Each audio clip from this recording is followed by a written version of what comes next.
right, if I can have everyone's attention, call to order the City of Peru Common Council for March the 6th, 2023 at 6 p.m.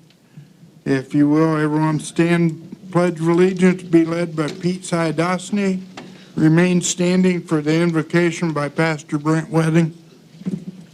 I pledge allegiance to the flag of the United States of America and to the republic for which it stands, one nation, under God, indivisible, with liberty and justice for all. Father, we thank you for your goodness and your mercy. We ask you, Lord, to bless this meeting tonight. Bless the mayor, the attorney, the council, the clerk, and all of those that are here, all that will be speaking.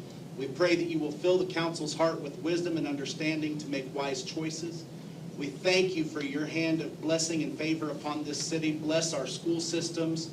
Bless the police and fire departments, the city department, the street, all of those that work and labor to make this a great place to live. Bless them and let your hand be upon them.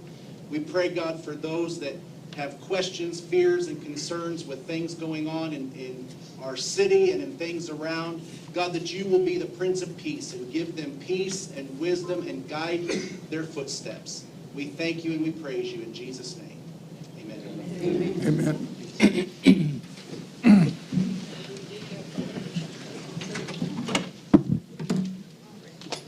Roll call. Anderson? Here. Guston? Here. Lotho? Here.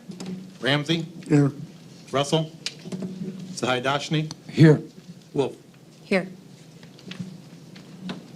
Okay, moving right along. Reading and correction journal of minutes of meeting on February the 6th, 2023. There were a couple of minor changes. Councilperson Wolf showed me on the communications. It didn't affect the minutes at all, but just other than that, they're fine. And then, Mayor, I'd like to make a motion to make a correction on language from the last minutes. Okay.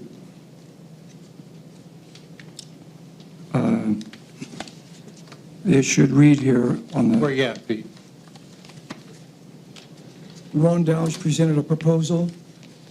I'm sorry, where? 1, 2, 3. Third page. First, second, third, fourth, fifth page. Yeah, fifth page. Fifth page. Where it says, Ron Dowd presented a proposal, Right. and I believe the position should be administrative assistant in place of building inspector.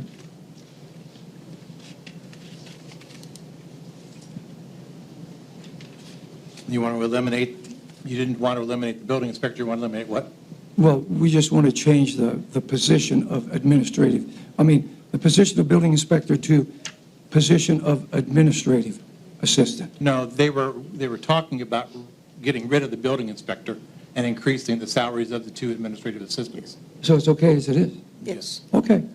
Well, it'd be code enforcement officer, but to be clear, it wasn't getting rid of that position. Bill was in that position. Rebecca took over that position. They were Yeah. going to alleviate and terminate one of the actual administrative jobs. Right, so what Pete said was correct. The language should be changed to, they were trying to get rid of the administrative The assistant. assistant. Okay. Okay. All right. Thank you. Okay, do I have a motion to accept? I'll make a motion to approve the minutes as corrected. Second. Roll call.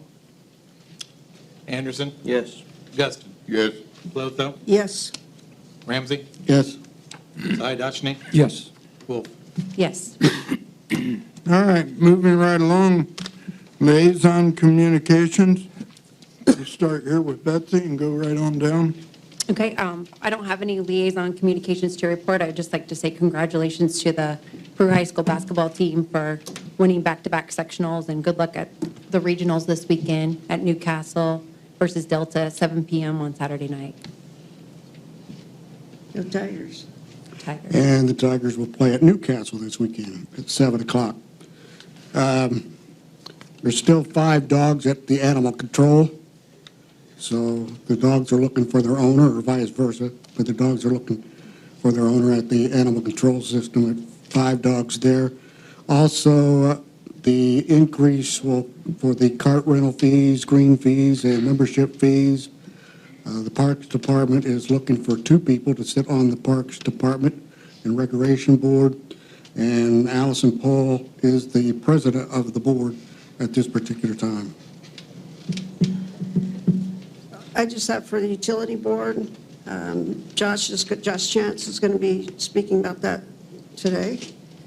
But also, I appreciate, Josh, for you clarifying some wordage about the clean water, that our water is very clean, and there's no question about that, because the testing's being done, and you're up to date on PFAS and all that kind of stuff. So thank you for clarifying that and reaffirming that.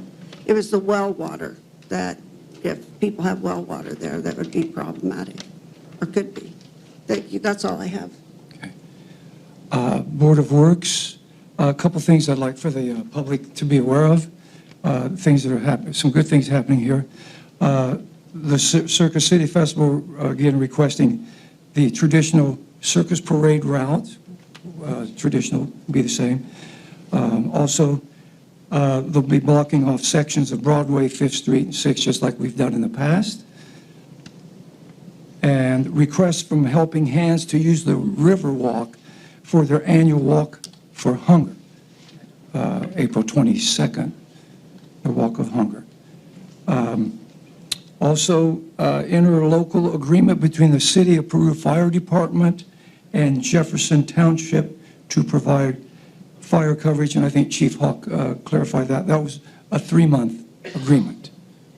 Is that the Denver area? Denver area, Jefferson Township, yes.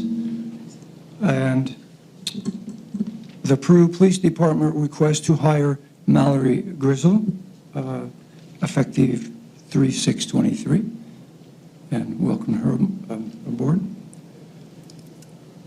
And Relay for Life requesting to use Riverside Park and walkway for the annual Relay for Life event on May the 20th. I have nothing to report. I just have one thing. We have a new director for the Solid Waste District. Her name is Jenny Gatliff, and she's doing a bang-up job. So if you get a chance, go out and say hi. Thank you. Okay, moving right along to unfinished business. Seeing none. New business. Resolution number 2 is the resolution. May I ask for change the agenda, bring up ordinance number 5 first? We have several people here over the zoning change. That'll only going to take a minute, so they don't have to sit here through the entire meeting if they Sounds don't desire good. to. I'll make a motion to amend the agenda to move resolution number 5, 2023 to the top of the agenda. Second. Thank you. Roll call. Hang on here, gotta find.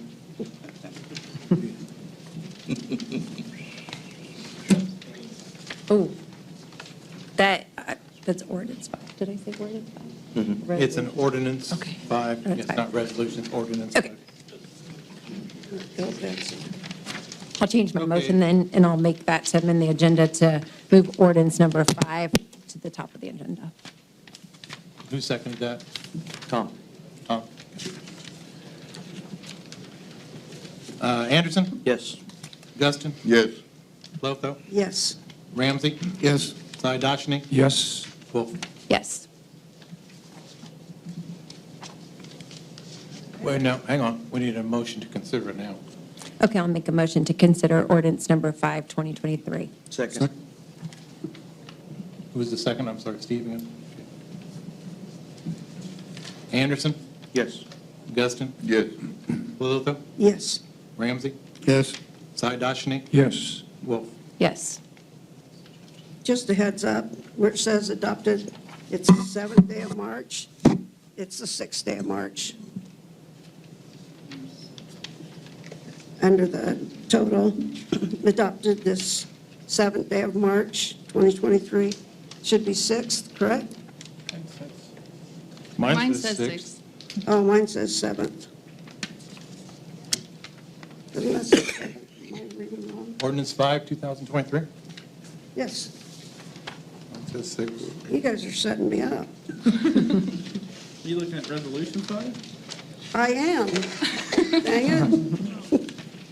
I apologize. You'll be right on that one, huh? Yeah. Apologize, Haley.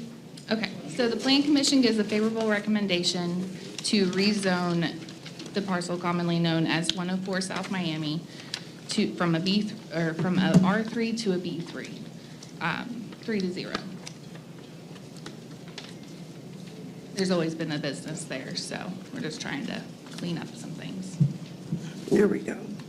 Okay, I'll make a motion to adopt ordinance number 5, 2023. Second. Go ahead. Who was the second again? You? Who? Kathleen. Kathleen? Roll call? Oh, don't you want any discussion? Yeah. We should at least let the public know Yeah. what we're voting on. Haley, would you like to come up and explain this a little bit so the, Sorry, you're fine. what was the question? Just explain the ordinance, please, so the public know is aware of what we're talking about, please. There's always been a business at 104 South Broadway, or South Miami, sorry. And for some reason, it's been zoned R3, and there's always been a non-conforming variance, but we can't find the paperwork for it, because that was back when the county handled the zoning. So we're just going to change it so that way it's a commercial business property. Basically cleaning up what should have been done a long time ago. Right. Is that enough discussion? Is there any more? Okay, I'll make a motion to adopt ordinance number No, 5. you already got that on the, you already got. Okay. You did that once. I just Is thought, there any- I just thought Is there there were anything a lot of from the people here. audience? Why are they all here? Yeah. To clarify. We're not gonna- So, Is there anything from the audience, anyone from the audience want to speak on this? Seeing none, okay. roll call? Anderson? Yes. Guston? Yes. Plouthe? Yes. Ramsey? Yes. Dodgenny? Yes. Wolf? Yes. Okay. All right, moving along, getting back on track here. Under new business resolution number 2, resolution establishing rate tracking factor for municipal electric utility, City of Peru, Indiana. I'll make a motion to consider resolution number 2, 2023. Second. Kathleen. Guys got to talk louder. I can't. Okay, I'm sorry. I mean, I'll get it closer. Anderson? Yes. Guston? Yes. Plouthe? Yes. Ramsey? Yes. Dodgenny? Yes. Wolf? Yes. It's yours. Okay. So it's our quarterly rate tracker. It's all the cost of energy. It doesn't go to our O&M or to our employees or anything like that. It's a pass-through cost that we get from IMPA as we purchase power. For a residential person that uses 1,000 kilowatts, it'll be about a $4 increase. Looking at our rates and the rest of the area rates, we'll be at 123.42 per 1,000 kilowatts.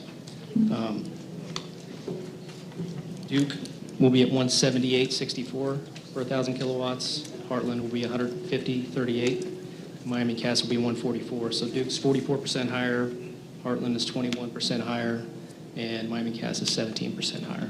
So for now.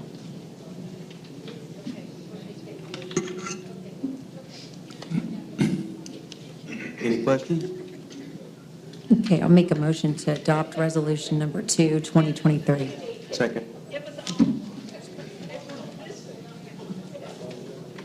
Roll call? Anderson? Yes. Guston? Yes. Plouthe? Yes. Ramsey? Yes. Dodgenny? Yes. Wolf? Yes. I'd like to ask to amend the agenda to remove resolution number 3, 2023. I'll make a motion to amend the agenda to remove resolution number 3, 2023. Second.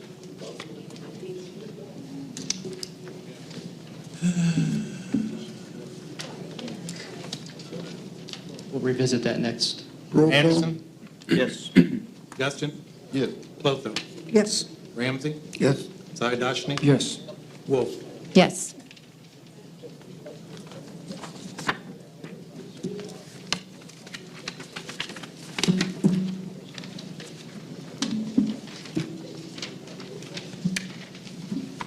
Okay, moving right along. Resolution establishing rate tracking factors, City of Peru Municipal Water Utility, resolution number 4-2023.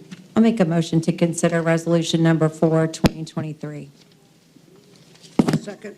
Second. Anderson? Yes. Guston? Yes.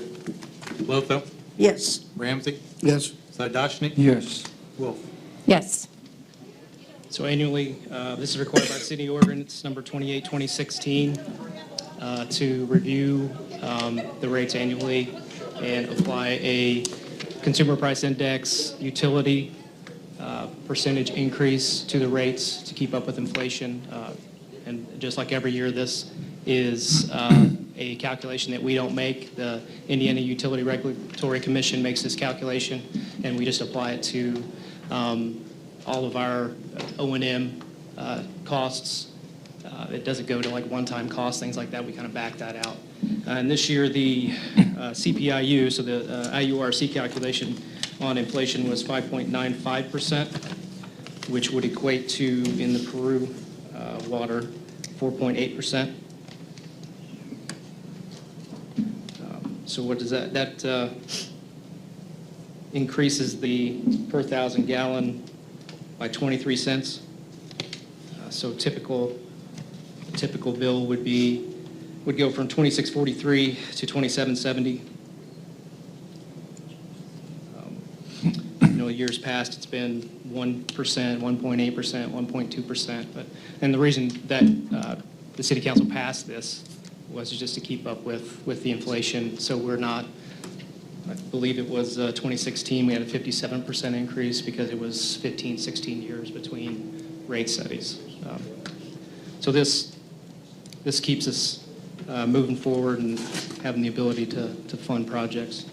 American Water for the same, for 3,000 gallons is $39.65. And those are our neighbors all the way around. So we're still $12 behind any type of investor-owned water company.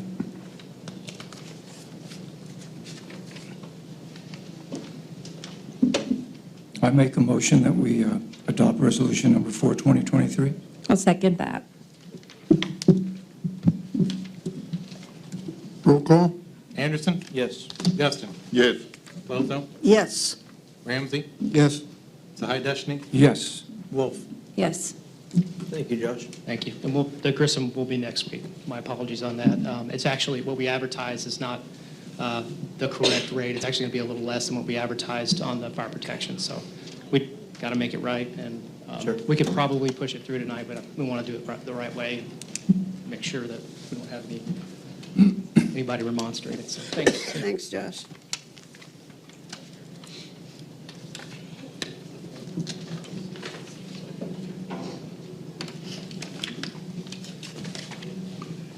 All right, next order of business, request from Municipal Golf Course for $40,000 for repairs to the course.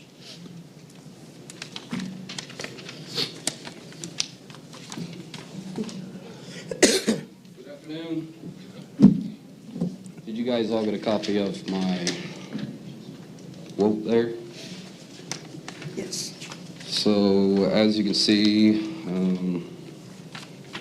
it's basically got it broken down into what we're going to need there, the control stations, the wire, the labor, and then the bottom three are the sprinkler heads themselves.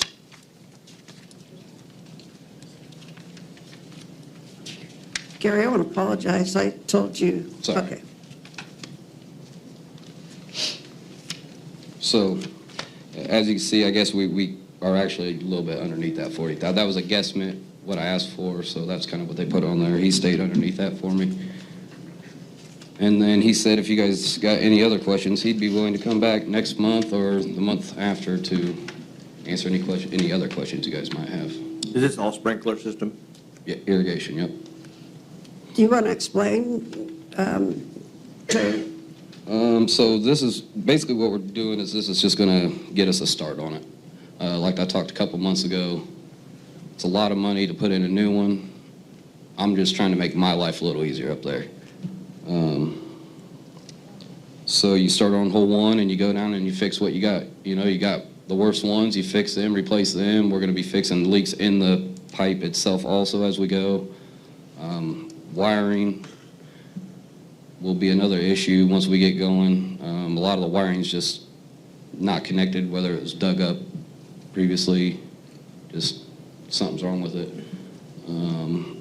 The satellite stations, the control stations are actually so it's the brains in my office, it sends a message out to the control, they send them to the sprinkler heads. Right now we have 4 of them up there. With the 2-wire system, they're gonna actually eliminate one of them boxes, so I only have 3. Instead of having 500 wires going into these boxes, it'll be, 150. Right. So it's just a start. Again, it's just to make my life a little easier up there, so. So will this help you with your, when you get alerted at home? No, not if there's like a leak. Usually, Okay, is Josh still here? Usually they call me. okay. When I start taking so much water out of the tower in Parkview, they get alert and then they call me, and that means we got a major leak. Yes. Oh, there you are, Josh, yeah. I've been doing good. I haven't had no major leaks. I haven't had the water on either. So will this help eliminate some of the leaks that you currently have? Again, I mean, no, not really. I mean, we're just putting Band-Aids on it. That's what we've been doing, or, the city's been doing for 20-plus years now. And until you come in there and really fix what's underground, the problem is, I know of, and I don't even have my system up. This is coming from last year. I'm going to guess 30 leaks that I know of going into this season up there. I could have 50 leaks, but 20 of them just are not showing themselves yet. Once I start patching them up, then they're going to start showing a little more, plus I'll get new ones. So what do you do? How Right. much would a long-term solution be? We had it quoted at $800,000 or something. I mean, $1 million project. Rainbird was also, I mean, they're willing to finance too, being a city municipality. But that would again be up to the city. Are you guys willing to budget me, the city, the golf course, $20,000 for 50 years, or something like that? Gary, So how much money would it save you, though, if you fixed those? Would it save you $20,000 a year? if I fix my 40 leaks I got now, That might be something that we could work together and see how much maybe the actual leaks are costing you. I'd be really curious to see how much over 20 years it actually saves. Yeah. I mean, it could save $500,000. I mean, Yeah. There's your money right there. absolutely. So if this goes, it passes, would any of this be an absolute waste if we did be able to come up with, No. be able to utilize all They'll that? be able to utilize off this, yeah. So Josh and Gary, you guys will work together and figure something out? Anytime you call. Oh, yeah, absolutely. Josh always helps me out. Except for really lowering curious to my hear water about- bill. No. Hear that? Yep. Good. Yeah, we can look into that. I mean, it is something to look into. I think that's the only way we're going to be able to put a new one in up there is if we get financed through Rainbird themselves. How long would do you know how long they would finance? I had a couple quotes. It's been last year or a year ago. I can get them. I can get some Okay. numbers, Can yeah. you get that to present next month, like what that cost would be, what that payment would look like? Mhm. And then with what information Josh could provide you? Yep, absolutely. Not a problem. Can do that, yep. You just want like 2 of them, 3 of them? Whatever, you know it better than we do, so, I mean, you're not trying to spend money that's not yours anyway. Yep, absolutely, can do something like that. And opening day is the 10th, right? Yeah, and it's supposed to snow. I know. So, I can't wait. I'll be the first one out there playing. Does anybody have a question?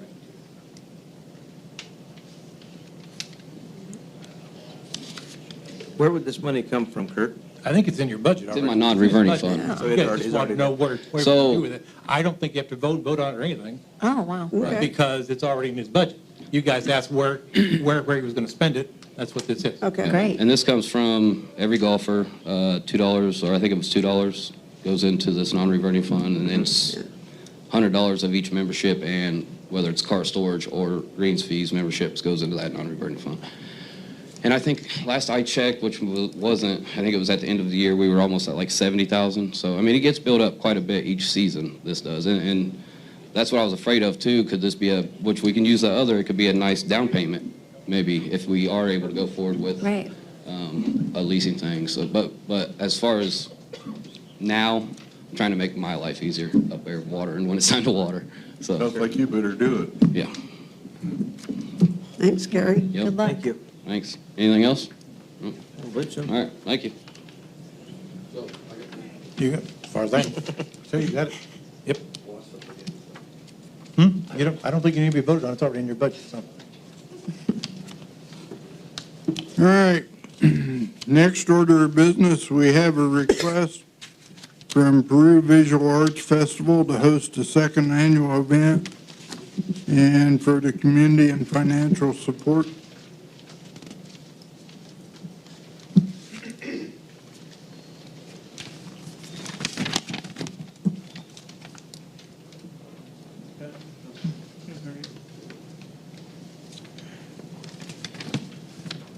I see you might all already have copies of the paperwork, is that true? Okay. I think we have copies of the paperwork already. We have extras if anybody does not have one.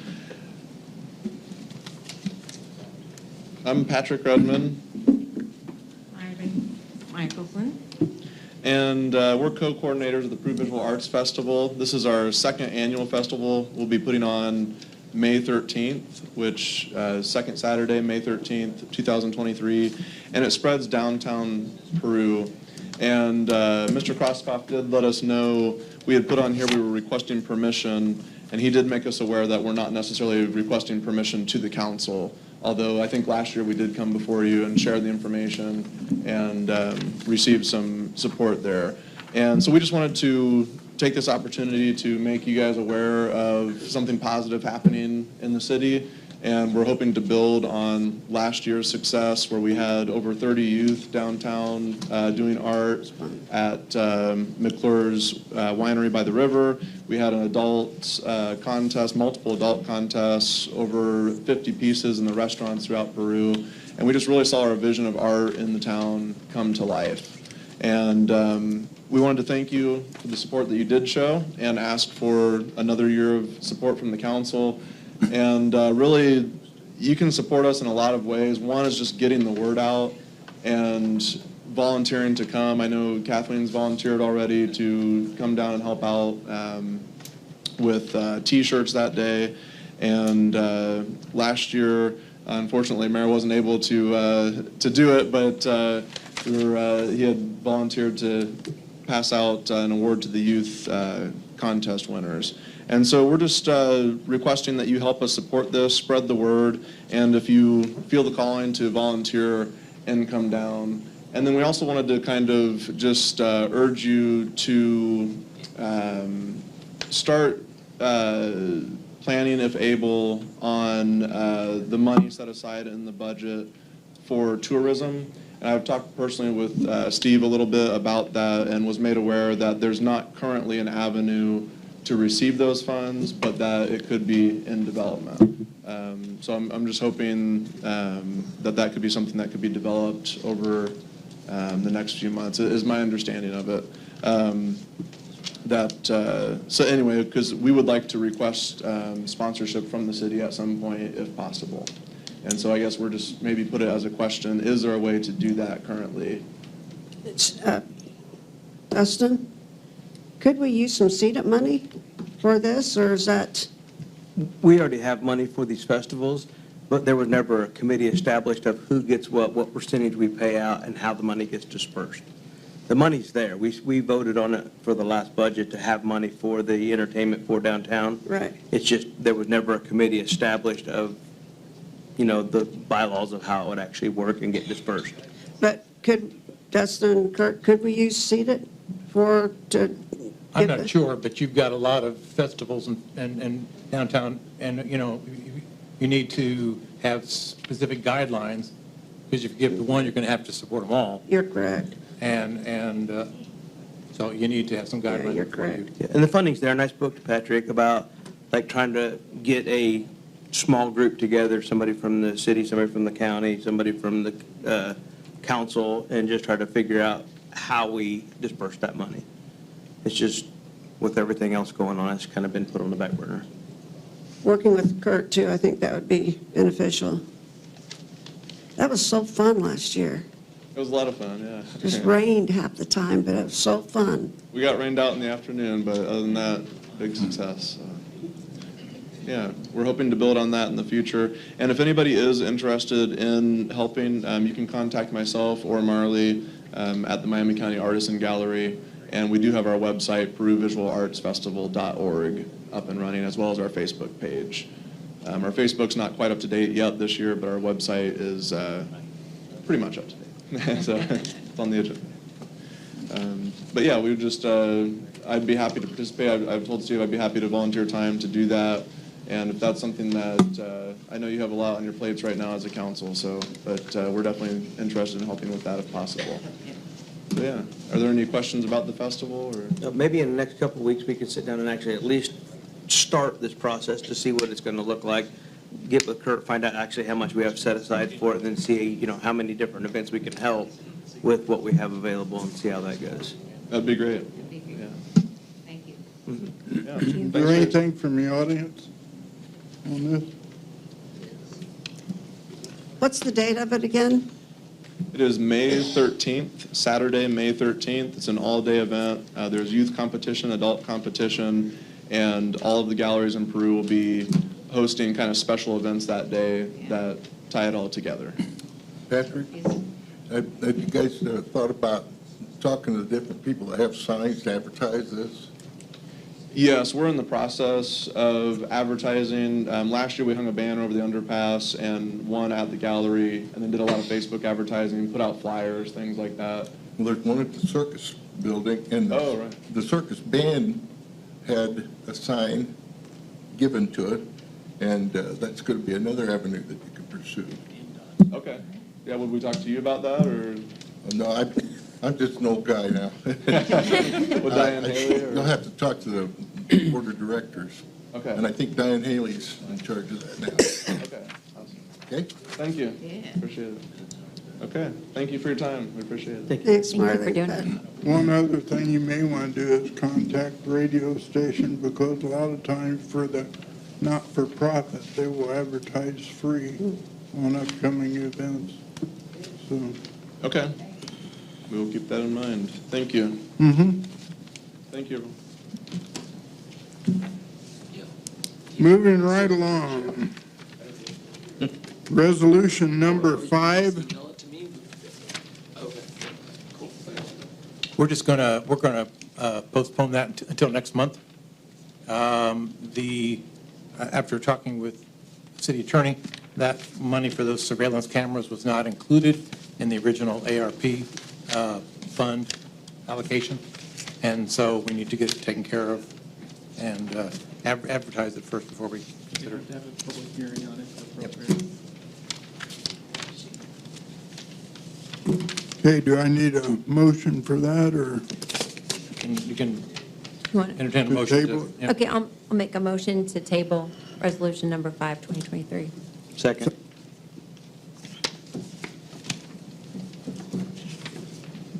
Anderson, Yes. Destin, Yes. Plato, Yes. Ramsey, Yes. Dashny, Yes. Wolf. Yes. Okay. okay, moving right along, communications.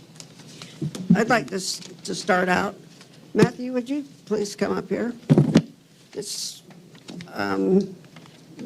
as we've talked about before, establishing the Restoration Advisory Board. We've worked the mission statement and the strategic plan, and I talked with Franklin, Indiana.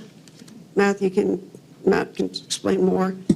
Certainly, Yeah. yeah. My name is... Just a minute, just a second. He'll explain more, but anyway, he was at the board meeting, or the initial board meeting Friday.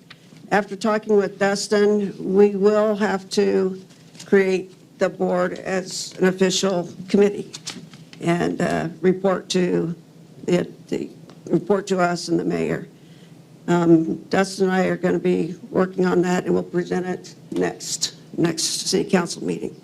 I apologize for cutting you off, but this is an opportunity for the city to, you'll explain, but thank you for being here. Sorry to jump in a little early there. Thank you, Councilwoman Clotho. Yes, I'm Matt Bona with EnviroForensics. We're an environmental consulting firm. As everybody's aware, the current situation with Schneider Electric, we had an IDEM meeting on Thursday. There's a lot of information put out there. For me as an environmental consultant, it was easy for me to understand it all, very easy to digest. It all made sense. But the reality is, they had to get a lot of information covered in 2 hours, and their conversation was pretty high. EnviroForensics has had the opportunity to assist both the city of Franklin, work with a few other municipalities throughout the state, to be the environmental liaison, essentially the third party, no skin in the game, to help everybody kind of understand exactly what it is that's going on, help advise as to what kind of decisions need to be made, when you can strategically pipe up and voice your frustrations or concerns about the way certain things are being approached.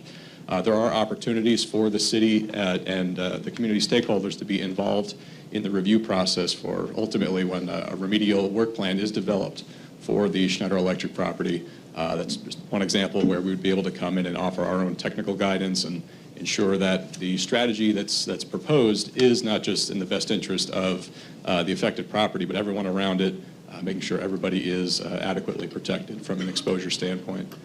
So we've had that opportunity to serve a number of municipalities throughout the state. And as Councilwoman Clotho said, the Mayor of Franklin was pretty happy with the work that we've done for them for the last several years. This is the kind of thing where we would provide the service as it's needed. There may be months where there's not much happening and we really wouldn't be doing a whole heck of a lot for you, but we'd make ourselves available. And then there will be other times where a report may be turned out to the public and there's a need to review a lot of that data. So we could be that consultant for you all. And Mayor Hewitt, the consultant firm would work directly with you and with the city council, but you could work as a communication liaison as well. Absolutely. If there's a need for any kind of risk communication to break things down for the community, we can absolutely help in that capacity. And it's providing oversight for IDEM and the city and Schneider and helping hold accountability, correct? That's exactly right, yes. And you could help with the citizens of our city, correct? Absolutely correct. We would not be replacing ERM, who is Schneider's environmental consultant. They have every right to have their own consultant, but we would be that third party to kind of guide everybody and translate things as they're coming through and help everybody come to terms with what the best plan would be. So what if somebody has a home that's affected? Could they reach out to you, or would you rather they go through a city council member or the mayor? If you all were comfortable with us speaking with them directly, we certainly could do that. But if you want everything to be through the city, we can take whatever is the best course of action for you all. Because I think right now, people are looking for, a sense of comfort. And as we've talked about before, trust has been broken. And it's time for us to come together and work on this together. But I've got several messages in the last few days saying, what now? We've started talking about it, had some meetings, and, what now? And that's, I think that this is a logical choice. And I've talked with Dustin, and you can explain the financial part, but the opportunity to use seeded money is there because, as we were talking a couple of days ago, there have been opportunities in the past where business or property's been capped, and then, the organization has turned it over to the city and made parks or something like that. And I don't know what Schneider's plans are. Dustin and I talked a little bit about that this morning, but anyway, Mayor Hewitt, I think that this would be an excellent opportunity for the city, and it would help you extremely well, and it would help the citizens of Peru, I think, just, knowing that you have a communication liaison, and not, so much just all of us, but. You made a very good point about the future plans for the site. If the city were to, for some reason, end up being the owner of that property in the future, that's a large part of what we do, helping with that kind of redevelopment, making sure it's not just turned into a parking lot. There's a lot of different ways that you can use it and use it safely so that it's maintaining value of the neighborhoods and still is able to be a great value for the community. And Mayor Hewitt, I sent a text to several people, but I would encourage you to call either the chief of staff or the mayor, Franklin, and ask, why is it important? Did this help? And what benefit it was to them. So, do you want to talk about the financial part? Yeah, certainly. So we've provided just a preliminary proposal this morning. As I mentioned, some months there'll be a lot to do, some months there won't be much to do. What we've done for most of our other clients, we just set it up as a cost not to exceed for a month, typically somewhere in the $3,000 to $5,000 range, with a total cost not to exceed for the year. If there does happen to be a need for additional work in a given month, we would obviously reach out to you all and communicate that need, and we wouldn't proceed with anything unless we were directed that it was okay to do so. And as time goes on, as we become more and more comfortable, a lot of times those conversations are easier and quicker to have. And I'll provide that information to everyone. I should have had it printed out today, I got it but too I late this morning. apologize. That's all right. No, I apologize. Who has questions? Mayor, do you have any questions? Not at this time, I don't, because I haven't talked to the attorney or anything to even know. I got blindsided at the last meeting with this committee that you came up with, because I knew absolutely nothing that you were doing behind the scenes until the night of the council. It's something that I'm going to have to take under consideration and see before I agree to anything that's going to cost $3,000 to $5,000 a month out of the city's budget. Not that I don't feel sorry for the people it's happening to, but it's something that as a council and as the city, we all need to work together to get this on track to where it will be going in the future. I agree. And Mayor, you were invited to the meeting on Friday multiple times. And I didn't hear back at all. I think he was talking about the thing I included with your minutes. Right. That plume plan. Right. And then the next day with all the members, that's what he was talking about. I understand that. That was on the, that's Right. when we came in. I understand that. I understand that, Kurt. And that was blindsided, so that's what he meant by that. I would like to make a point of order on this. We asked people to come here last week. We opened it up to the public. Anybody could come, okay? We spent 2 hours in this room. We brought in professional people, PhD in geologies, okay? We had 4 people from IDEM, professional people that know more than we do. We spent 2 hours. We opened up. We asked the people to submit questions. Okay, so I'm not sure why we need to have a long, drawn-out discussion. When we dealt with that, it was open-door policy. 2 hours we were here. They explained in detail what they were doing. And people had an opportunity to ask questions. They had charts and graphs and pictures. Pete? Okay, so, excuse me. So I'm just wondering, how long are we going to keep dragging this out? We have the professional people here. Oh, boy. how long are we going to keep dragging this out? It's going to take a few years to get this cleaned up. What? Okay, but what I'm saying, we had IDEM, the professional people who have been certified to do this kind of work. They've been certified to do it. They came here, all right, to explain all that in detail. So why aren't we trusting IDEM, who are the professional people? I think we ought to open that up for discussion because I'm hearing some laughter and words going on. Is anybody in the audience? Yes. Matthew, do you want to sit? No, ma'am. Yes. Step aside for a Yes, minute. step aside for a minute. Thank you. Yeah. Please come up to the.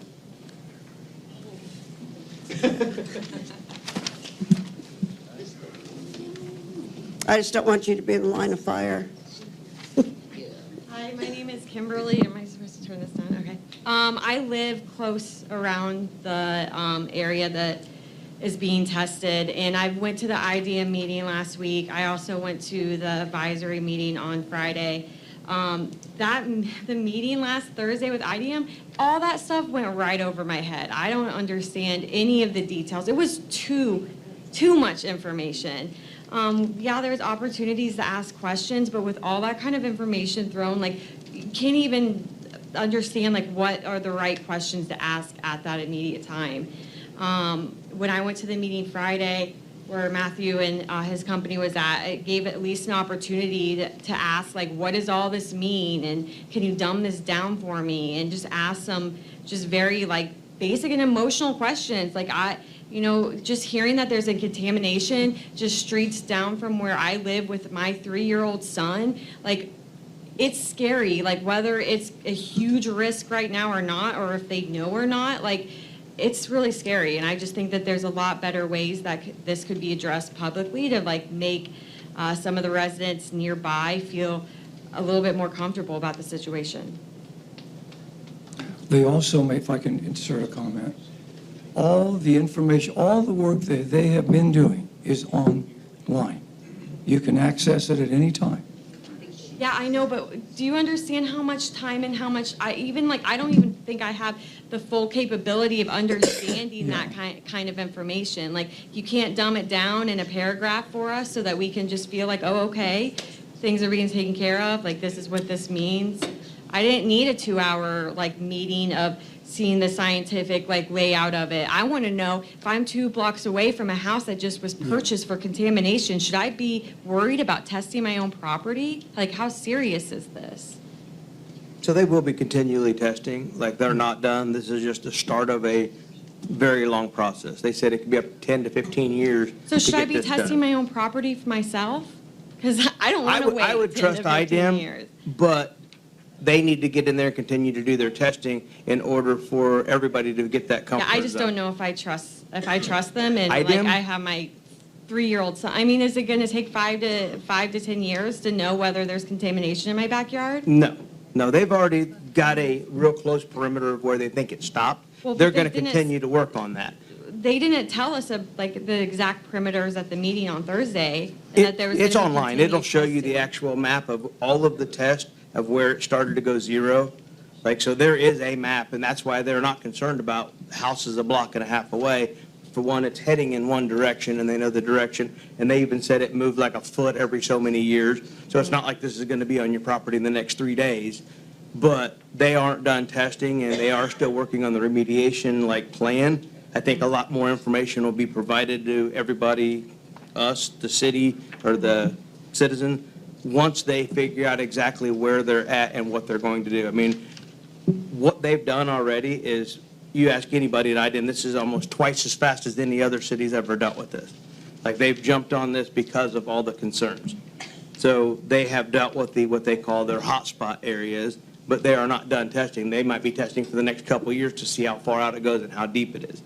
But if you're not within that area right now, that's not a concern of theirs at this point, but they're not done with that. They're going to continue to test. They're not just saying, all right, well, we didn't find it here, so we're done. They've already tested blocks away, like over on Columbia Avenue, like a block and a half from this, just to see the outer limits. Wasn't anything there. Then they started working it back and narrowed it down.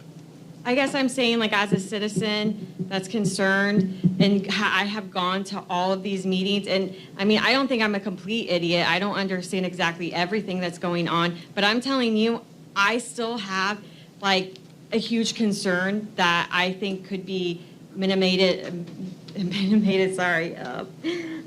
by just having somebody that can weigh it out in more basic terms. And Chelsea would do that. Like, I've learned so much just speaking to her. Chelsea didn't even speak at the meeting on Right, Thursday. well, her boss was over her. He was the one that was presenting it. But if you contacted Chelsea, she will talk to you So she would have any like day. talked in like layman terms so that we could Yes, absolutely. She's understand. made me understand so much because think- I got on those things and tried to make sense of it, and it made no sense. That would have been really helpful last Right. Thursday. But it was also like they were trying to do it in a 2-hour time frame, but she would spend as much time with you and as many hours as you want to get you to feel comfortable with what's going on. Well, then I guess I'll have the conversations with Chelsea. If they're not going to have a company who can kind of help make this understandable, maybe I'll do all the work and I'll just put it out. to Like public somebody myself. advocate for you? So, Like somebody to advocate? yeah, for you? yeah, I mean, I guess that if that's my like role as being assistant, like, I guess I can try to do that. I'm not and saying I'll- that. I'm saying I'll that they put that are out there for providing everyone. information as they find it. And you were at that meeting where they said it takes, a month to get any information back. It doesn't happen overnight. They are doing a lot of testing, but it just doesn't happen I think overnight. there's just been a lot of trust that was broke with how all this stuff initially came out, that I don't think it's wrong for us to be worried if we're living close to that. I mean, the way that it came out is what makes it so frightening. So, I don't know. I think that Steve made a good point. Okay, they're going to continue giving us updates. Okay, that's their business. That's their line of work. That's the professional people. I remember, I was here, they are concerned about the safety and health for the community. All right. And I think, like Steve said, it's not going to happen. Okay, we want some magical thing to happen. They're doing, it's a process. Okay, it's a process. They want the community to be safe, for everybody to be safe. And I think we need to go to the website and just, for our own education maybe, would help. Again, like I said, I'm check more all than the willing to put the updates. time in and kind of, I guess. I know there's a lot of I'll anxiety. put out there. I think what she's Yeah. saying, if I Yeah. don't want to speak for you, but that's not enough. Yeah.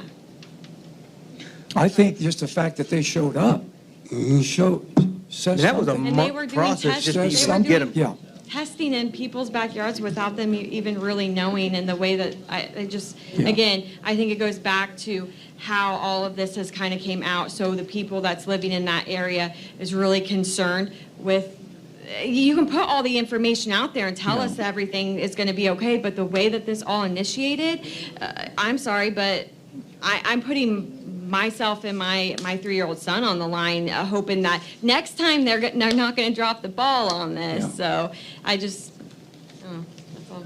Thanks, Kimberly. Yeah. Mayor, I want to address this just kindly as I can.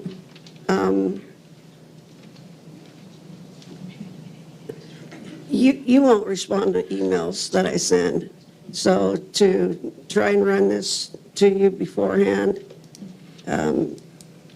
Betsy and Steve and I talked about it, but I know that Steve has some reservations about this advisory board, but as a city council people, we are called to do a few things, and one of them is, our duty is legislative in the budget. And one of our other duties is to care for the people of Peru. And it is of my opinion that I will only speak for myself, had the right to bring that to you in a public forum where I don't get response from you otherwise. So that's why that happened that way. Okay, I'm not arguing with you on I'm any of not. that, because not once have you called my office to talk to me on it.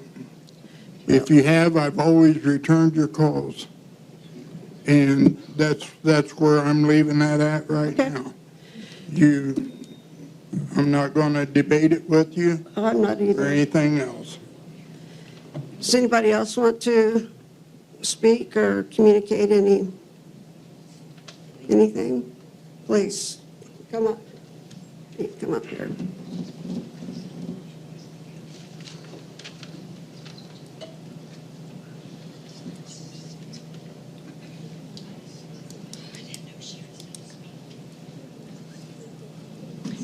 Janice Edwards, and I wanted to speak on behalf of the residents of the Yonda Park and the Miami Sport residents. I'm going to read it because I'm nervous. The residents, which are 143 houses are out in that area, and they were notified by a flyer at night. In the morning, they received it on their porch or in their door, saying that the land had been bought and that the rent was going up $100. They had 36 hours to sign the contract. They talked to the owner or the person and said they wanted to read the contract, and they said that they couldn't have the contract. They had to sign it. The duress that was put on them to sign was horrendous because they were afraid they were going to be evicted from their home if they didn't sign. They were informed also that they could not use checks, cash, or money orders. They had to do online banking or an automatic withdrawal of a checking account, or they could go to Walmart or Kroger's with a $4 fee every month to pay the rent. Many of these residents are 70, 80, and 90-year-old people that don't have a computer, and a lot of them didn't have family to help them, so they were absolutely frightened. The rent was increased $100 a month with the ability to raise however often they chose. And we know that these people have, they've worked hard, saved money, and at a retirement age, they have no additional income. And so when they moved there, it was the security of that area, but also they knew that their budget, it would work. I'm just going to read a few of the things that were in this contract. If they had any out-of-town resident visit for more than 72 hours, they needed a written permission from the landowner for them to stay there. So if you had a brother or sister that lives in Kentucky and is coming up for the week, you have to make sure you have permission from these landowners. Some residents go to Florida for the winter, and if a period of 3 months or they're gone more than 3 months or more, their resident is considered expired. Therefore, when the homeowner returns, one needs to apply for residency and a background check, and pre-approval is necessary to recommence residing. They're not renters. These are homeowners. They own the home that's on the land that they rent. They also had to give them a copy of the title of their home. Approval for management of plant pruning or planting a vegetable garden, they have to have permission. And I want to read the amendment that they put in there. It says, these rules, regulations, and rent fees may be changed by management by giving notice in writing of the changes and the effective date of the change to all residents at least 30 days prior to the effective date of such change. The resident agrees to subject to all subsequent amendments and modification to the rules and agrees without further signature to be bound and obliged by these rules and amendments and will comply with the same. The residents acknowledge having read all the stated rules and regulations herein and hereby agrees to comply with each and is in full agreement with these guidelines being an integral part of the lease between resident and community management. The resident acknowledged receipt of a copy of these community guidelines for the personal record of residence. And this is where the problem is. They didn't know any of this until they signed. The homeowner and I had talked. Who didn't know any of that? They knew none of the contract. They were not allowed to have the contract. They were asked to sign it without knowing what it said. Yep. And they're not renters, they're homeowners. They weren't allowed to read, and they had to sign. They were not allowed legal counsel but were coerced into signing through fear, intimidation, with the threat of being evicted from their home that they owned. They said, if you don't sign this, we will evict you. These are their homes. The stress and anxiety on these seniors are palpable. There were people that were there, and you could see the stress, the anguish on them. Many had to go to the doctor for more medicine. This stress is going to continue because, as you see, they have the option to raise the rent whenever they wish. It's already gone up $100 a month, so in 2 months, do they want to raise it another $50 or $100? So the stress is going to continue as they will not know how many times their property rent will be increased until they can no longer live there. Where are they going to go? And they have said, if you don't like it, move. Where are they going to move to? These are seniors that have a budget, and they've paid for their home, and they know what where they're going to go and move thousands of dollars to move their home. What kind of money are they going to get from their home if people hear what this contract is? Who wants to live there? It's not the resident that they signed up for. With the way this is, I feel like that contract should be voided because of the way they were coerced into signing. I know that the government's job, one of it, is to protect their citizens, whether it's Washington, D.C., whether it's Indianapolis, or whether it's Peru. And we just heard the Snyder situation. You're protecting the citizens of what's happened to their property. Well, these are citizens that this has happened to their property. And they have no recourse. And you can't sell your trailer without their permission. Well, they want their permission. But what I'm saying is, how are you going to sell your property if they hear what's going on? Who wants to move there if they don't ever know what the rent's going to be? So I know that there's things that you can do and not do, but I was praying. I read, here's this, Pastor Martin G. Mueller, and I know you know the quote. First they came for the socialists, and I did not speak because I'm not a socialist. Then they came for the trade unionists, and I did not speak because I'm not a trade unionist. Then they came for the Jew, and I didn't speak because I'm not a Jew. And then they came for me, and there was no one left to speak for me. And I'm praying that you all will want to speak for them, because they need a voice. They need someone to speak for them, because this contract will be nothing but rushing them out of their home. And they'll have no place to go. And these are seniors. Seniors. So I appreciate you hearing me. Stay there for a moment, please. I'm sorry, what's your first name again? Janice. Janice. Dustin, Mayor, is there anything we can do? We've looked into this. Betsy thankfully had her hands on a copy of the contract at the last council meeting, got it to myself. The question then really was about the water, like, can they master meter or whatnot? And they most certainly can choose the master meter. We had mentioned something about a well, so I got it to Josh. They contact them, just one contract for the water bill, master meter, correct? For their. So it's well water, right? Yeah. Yeah. Right, but they own the meters on the homes themselves. Right. Correct. Yeah, so we master meter, in those areas, we master meter outside, because typically, not in Miami Sport, but typically in those, in a mobile home, they put in subpar plumbing, and there's a lot of leaks. So we master meter outside because they don't want to spend the money to actually put them in right. And so, because usually they sign them over to us when they put in like infrastructure like that. We don't want it because then every ratepayer would pay for all those leaks instead of paying the property owner. So that's why we master meter all. Is the park on the water, utility water? Yes. They don't have a well. They cannot do that. It's against city code. So why is it that they don't get billed? Okay, so we bill the company or the property owner. So they own the property. So I believe there's 2 water meters at Miami Sport.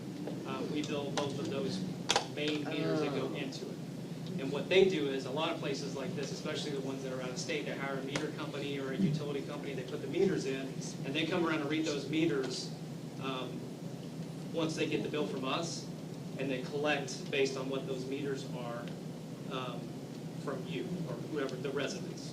Now, it's illegal for them to charge more than what we charge them. How do we know?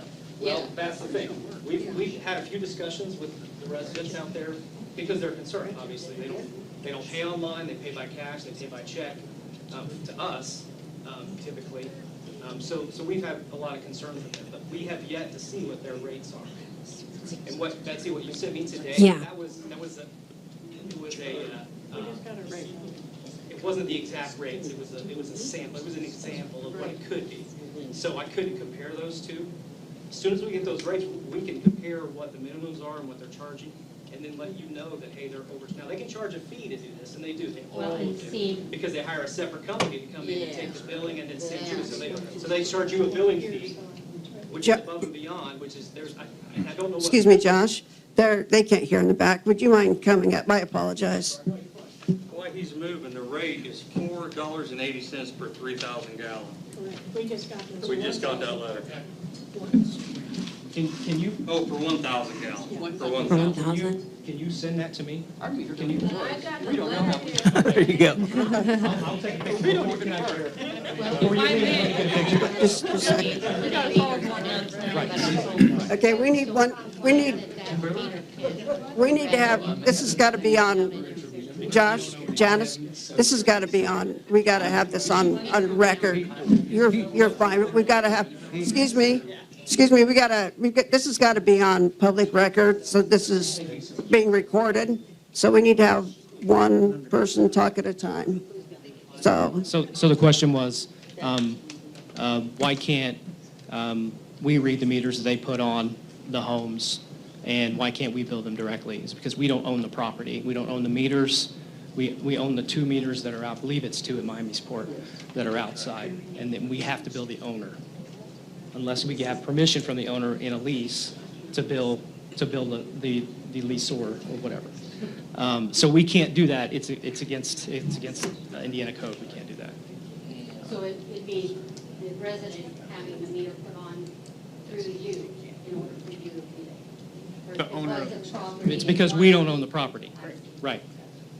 We don't own the infrastructure between the meters at the road to the homes. And like I said, we don't do that for a reason, because typically they're not put in to our standards. Depth-wise, the material, they usually go as cheap as they can. And I don't think they did that in Miamisport, honestly, but there are a lot of mobile home parks that just, they're there to make money, and that's all. There's no stipulation requirement that the city puts on them to put it in, correct? If it's their property, they have to follow minimum standards. American Water. We can't put on whatever we Right. want. No, The city has a requirement. for That's anything correct. outside of home. That's correct. They have minimum standards that they fit. We usually go above and beyond when it comes to requiring homeowners to put, and developers to put in the correct. If they're going to sign it over to us, they're going to sign it over to where every other ratepayer 5 years from now doesn't have to pay for that specific, that line or wastewater line. So. But to expand on outside of the utilities, looking at that lease, I mean, it's horribly one-sided, to say the least. But again, they're going to fall back on the contract of power between 2 individual people, them, the mobile home park, and the individual. The individual does not have to sign it. And again, this is looking at it from their perspective. Sign it, pay our money, or do what you want. They don't care about the city. They don't care about it. They care about $1.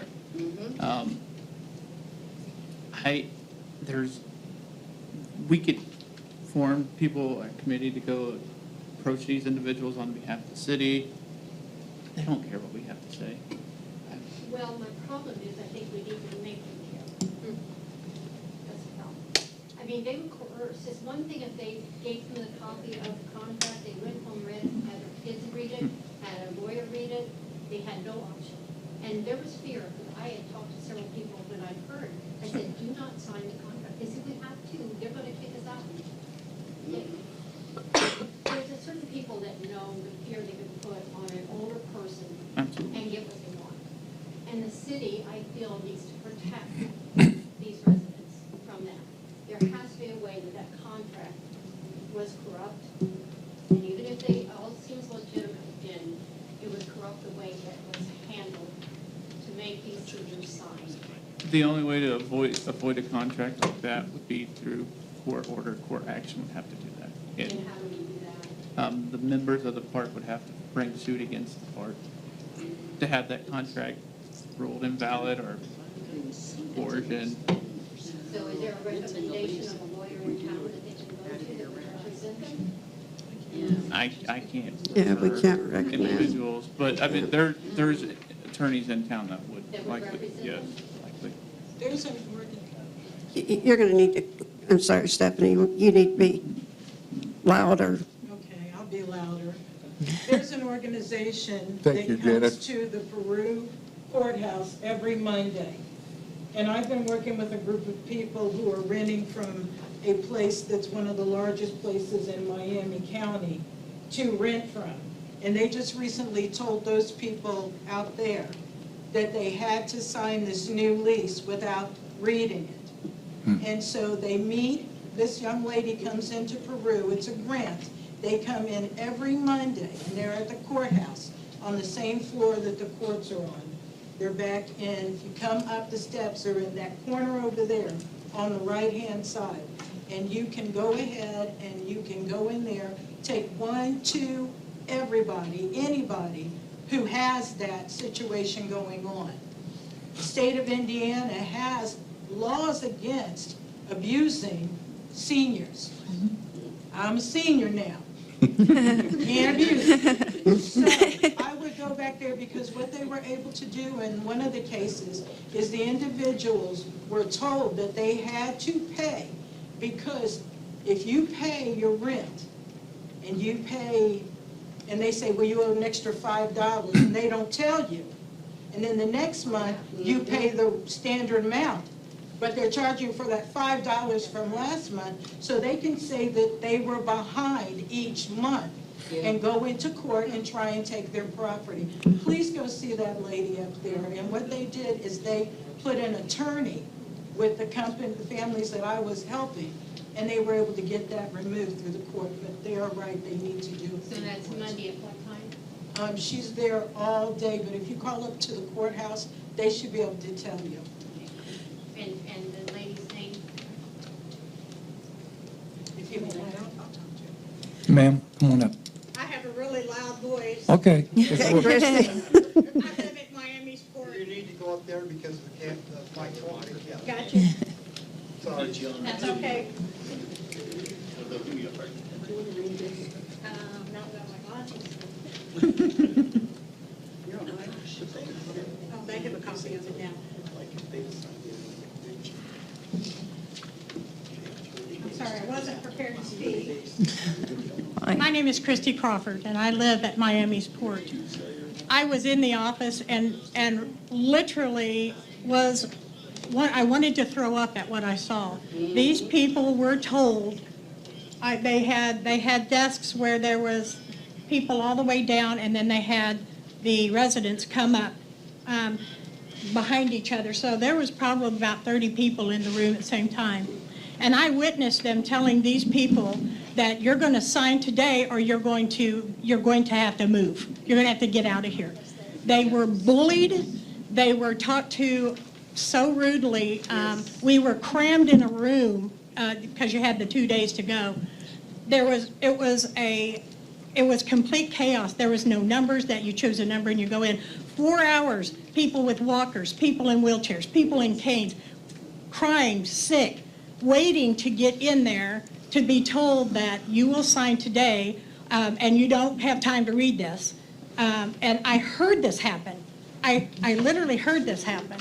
I'm losing my home in there because I probably am the only one, because it was okay with the previous owners who knew about this in August and decided not to tell anybody, so nobody was prepared. I have to move because I was renting from somebody and there's no subleasing. So I'm losing my home of 15 years that I absolutely love and raise my grandchildren there. But more than that, I am really worried about these older people who have nowhere to go.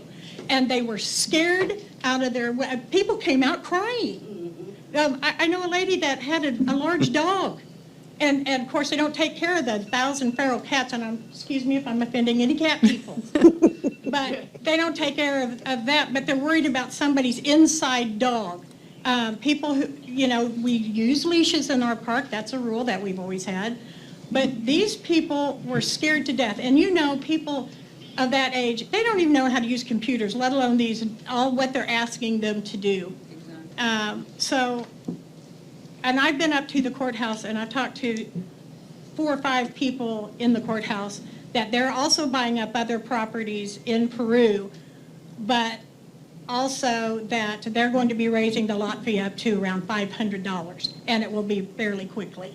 So what are they going to do? They have fixed incomes. And I know this is private property. I don't know if anybody can do anything about it, but these people were coerced and bullied into signing and scared, and that's not right. It's just not right. So that's all I got to say. I'm just really, I like living there, but I'm 62. I can handle this. It's not right. But these other people live there. They went there to retire. They spent the rest of their money to retire in peace. And that's what they got to deal with now. And it's going to infect every other park around our city. So that's our seniors don't deserve that. No, we don't. Please come on up.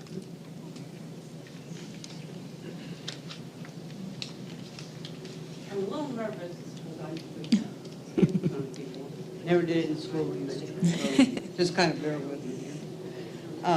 My name's Kathy Lewis, and I live in Miamisport. And I moved in 2006, and yes, it is a big change for all of us when somebody comes in, buys the park, and pulls the rug out from underneath us. We had no warning, nothing to prepare us for, nothing.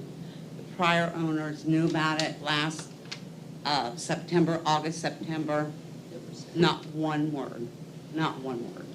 So yeah, it is a big blow to all of us, but as I was reading the contract, because that's what it is, and I read it 3 or 4 times and thinking, I'm missing something. No, I'm not. And I want to add too, if we sell our mobile homes, and there's a lot of them that now have for sale signs in front of their mobile homes because of this. If you decide you want to pull your trailer out of, because we all own them, we're all homeowners. That was the condition when we moved in there. They weren't trailers to rent, they were trailers to buy. Those were going to be our permanent homes when we retire. In this contract, and I read it 3 times to make sure, you have the choice to pull your mobile home out of the park. Now, we live in Miamisport. The ground is soft because it is muck. You have to put down a $5,000 deposit. If you choose to pull your mobile home out of this park. Now, because the ground is made of muck, you're going to get ruts in the ground because it's soft. And the conditions on this $5,000 that you have to put down before you pull your trailer out, if there are ruts in the ground from pulling the trailer out, you forfeit that $5,000. Who in the world has got $5,000? I'm a senior. I retired in 2020. I worked over 52 years of my life to make what I make, to be able to spend what time God's given me left here on earth, to be able to retire without that big of a worry. I read this and it says, wow, really? Really? So if I decide to keep my home, hire somebody, which is going to cost me $2,000 to pull my home out, I've already invested $7,000, $5,000 of it, which I am not going to get back because I can guarantee you there's going to be ruts in that ground. So that's money in their pockets. Also, if we decide to sell our home, yes, we can sell our home. if I sell it to you, if you come up to me and say, Kathy, I'll buy your home, I have to go to the office first to let them know I have a buyer. They get first dibs on what I'm selling my whole home for. If I sell it to you for $40,000 and it's agreed upon, they decide they want to buy it for $40,000, you're out of the buying of my home. You don't get that home. Yeah. They're not They going to get it. approve you to be moved in because they want to trade. And you know what they're They gonna have to do? approve the person that buys Pull it that. out That's and right. throw it away. That's right. And if they decide they don't want to purchase the home, then yes, what she just said, they have to, you now have to go to the office. You have to put down the money that it costs for them to do a background check for you. From what I understand, it's like $45 or something like that you won't get back. Don't quote me on that amount, I'm not real sure. I just know that the potential buyer has to pay for that background check. If you have any kind of a record from the police department, and it could be real minor, okay? They'll reject you from being able to buy my mobile home, move into that park, because you have a blot at the police department on your record. They have that option to be able to turn you down, and they will. Now my home is still up for sale. They don't want to buy it. They stopped you from buying it. So now what am I going to do? If I move out of there and I have a for sale sign, I still have to pay the lot rent. And because my lot rent went up, and there's others that have gone up $100 a month, I feel fortunate. Mine went up $75 from the time that I had moved in there. But that's still $75 out of my retirement check that I'm not going to get back, that they're going to put in their pocket because they wanted to raise the rent. Granted, they bought Miami's port. They have the right to raise it what they want. But dang it, we're all senior citizens. We're all living on a budget. And this that she brought up about the others that are living in the park that are disabled. They can't get to the bank. Or they may not even have, to Kroger's or Walmart to pay their lot rent. They may not even have a bank account. They might pay it by money order. They're not accepting that. Yeah. And I was told personally, and I asked them, I said, what about the ones that are disabled? I've got a cousin in there that is totally disabled. I've got a friend across the street that's on a walker because she broke her hip twice. She can't drive. So I go and take her mail over there to her to add a little bit more convenience. She has no family. Her family's up and passed away. Her children are gone. They're in heaven. So she has nobody. And I brought this to Donna Redmond's attention, and her comment back to me was, word for word, that's their problem. They'll just have to figure out a way to get their lot rent paid. Have them pay, contact a friend or a family member. And I said, what if they don't have them? That's their problem. That's not right. I'm sorry. Because they're not taking our lot rent in the office. What's your name again? I apologize. Kathy Lewis. Kathy Lewis? And it's K, not C. I'm a K too. People want to call, yeah. I want to tell you that I am so tired since January 1st of having big business terrorize the people of our city. And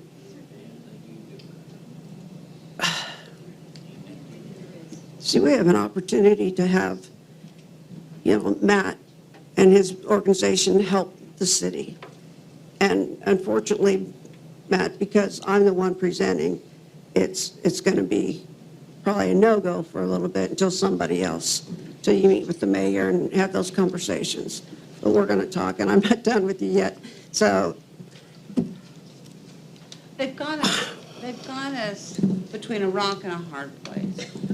Pardon the pun. I mean, I grew up in the 50s, those were our cliche words. But they really do. And like it's already been spoken to, eventually they're going to get us to a place where we have no other alternative but to move out of there. Where are we going to go? The lady that I told you that broke her hip, she's 88 years old. Where is she going to go? How's she gonna move? The disabled, where are they going to go? They have no place. And if they evict us because they feel they have the right and the circumstances to do it, are we all going to be put out on the street and now they own our mobile home because they have a copy to the title of our home that will give them the legal right to keep it? Wait, you said they have a copy of it? They have your Yes. title? They told us in that letter, the first notice we got that they even bought the place, that we were required to bring the title to our mobile homes to the office at the first meeting or the second meeting, whichever one we could attend to. I went to the first meeting. I took the title to my mobile home up there, and I held on to it. Donna asked me where the title was, and I said, it's right here. Why do you want it? Well, we have to have a title, have the title to your mobile home because the courthouse assessor's office has contacted us and has required us to get a copy of everybody's title to everybody's mobile home so it can be sent to their office so they can do the assessment on our mobile home. They've already done it. And I said, really? Because I've lived in this mobile home park since 2006. When I purchased my home and I applied for a clear title from the lady I bought it off of, I took that title over to the assessor's office. They then made a copy of it. And every year after that, I've gotten a letter from the assessor's office telling me the value of my mobile home. So if they don't have a copy of my title to my vehicle or to my mobile home, how are they able to send me that information every year, letting me know what the value of my mobile home is at that point in time? I called the assessor's office, and I think her name was Karen, that I talked to. And I had one question for her, she answered it. And then she asked me if I had any more questions. I said, honey, you should ask me that, Karen, because yes, I do. I brought her attention to the title thing. And she said, Kathy, nobody in here called the office. We don't need a copy of the title of your mobile home.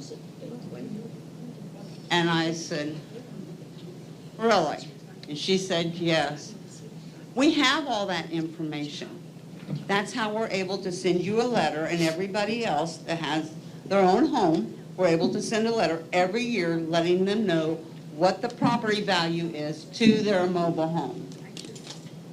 And I asked her, I said, why did Donna tell me anyway, I don't know if they told everybody else that came in there, that you guys are the reason that we had to bring the title to our mobile home up there? Betsy, do you want to weigh, what do you have to say about what's going on? Is there... I just wish that there's something that we could do to help. I mean, is there anything that we can do to help? Mayor, can you do anything to help? Or Dustin, can you think of any ways that we can help? You guys can't help us. We have no hope. No, don't. We're not looking for miracles. We're not looking for a magic wand. That's We're looking why, for someone that's going to stand beside us and answer the right questions and get the right answers without them snowballing you guys like they have us from day one. that's why if you could get everybody together as a unit. It's, correct me if I'm wrong, it's primarily a civil issue that we can't get involved in. However, if everyone in the park gets together and hires an attorney to act as their say-so, then just maybe there's something that can be done. There's no guarantees on anything whatsoever. I mean, I've been to court before with ironclad cases and walk away with them taking it under advisement. And, it just depends on what happens in court. But it's going to have to be filed by all of the, or at least a conglomerate of most everybody in the park, if he can get them all together and get an attorney to get it started. Is that pretty much? More money. They That's take a- I have nothing left. I got paid on the 3rd and I'm broke today. Nothing in my bank account as of today after paying the bills. That's a good assessment of the situation. One thing you could do is collectively, and I think because of sheer number, Indiana Legal Services or Indiana Legal Aid, they may be able to, given the nature of who's at play, a bunch of elderly, fixed income individuals who don't have money to throw aside to an attorney collectively. So the Attorney General's office maybe might be a resource as well. I don't think, Sherry, will you come up? Just, you've got to be on. It's not anything. I've given Janice my phone number. I'm the county clerk. I'll help you any way I can. I have a lot of information that might be. I'm not an attorney, but I can lead you. Thank you, Sherry. Thank you, Sherry. One other thing you may want to do is contact Stacy Donato.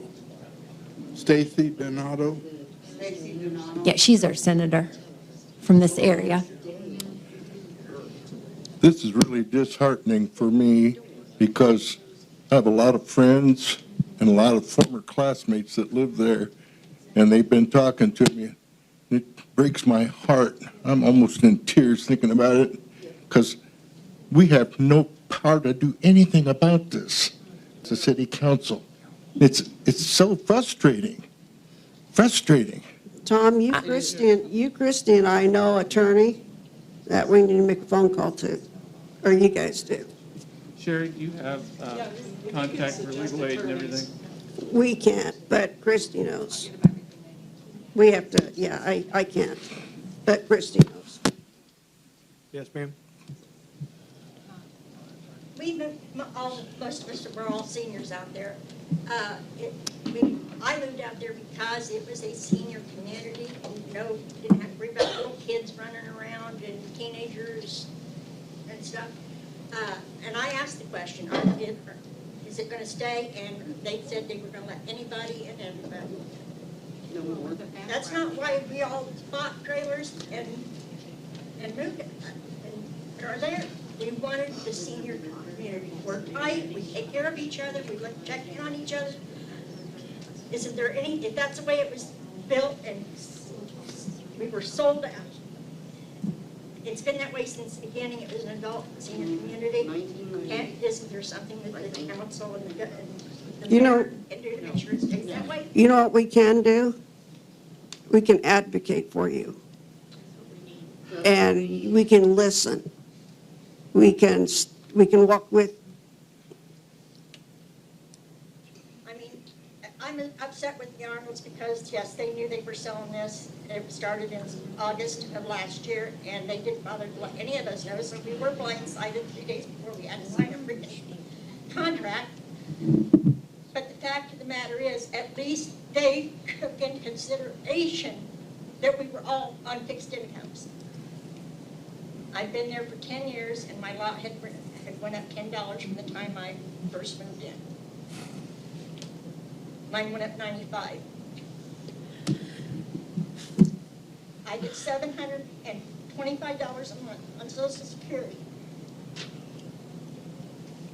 So I paid bills. I had $50 to eat on this month for the whole month until I get another check. I can't afford to go anywhere, and I'm not going to go down easy. I work hard for what I get, and I'm not going to let this breed of people take it away from me. And you can't just leave it to your daughter because my only living room, because she's going to be responsible for everything. And have to pay rent on it until she can sell it, and that's not right either. They didn't used to, they worked with people, I know some people that passed away, and they worked with people. Well, the assessor's office told me that they already have a staff title transfers from our farm. Oh, A really? Yeah, To the new owners, I bet. yes, ma'am. She was in there that morning. They haven't been there a month and they're already, sorry, I'm mad. And with my trailer's too old, it can't be moved. Even if I wanted to move it to another place, they won't move it because it's too old. And it's a nice double wide, and I put my inheritance from my mother into fixing the inside up. It's got new floors, it's got a whole new kitchen, and new appliances. Because I was gonna be there till I died. I wanted it to be nice for me.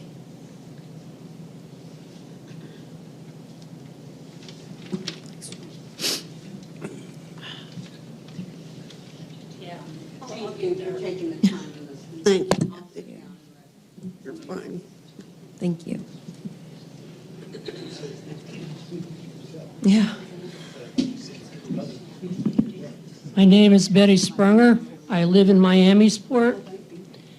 I'm not the oldest resident there, but I probably lived there longer than anybody else. I moved in November of 1995. It was considered an adult retirement community. I wanted to move there because it was quiet. There were no kids around, and that's why I moved there. I've enjoyed my time there. I love my neighbors. I've seen them come and go. But when this happened, it shook me to the foundation. Now, I live by myself. Since I've lived there, I've had 4 dogs, all Labrador retrievers. They're my guardians, so to speak. Yes, they will alert me when somebody's at the door. And the thing that broke my heart was that I was told I could not have a dog that weighed over 30 pounds fully grown. Now, I asked them, I said, in other words, what you're telling me is what I can and cannot have inside my own home. Well, it's not our call, it's the owner's. But that's basically what they were telling me. What I could and could not have in my own home, which I own. Now, the fact that they're opening up the park into families, I raised the question about,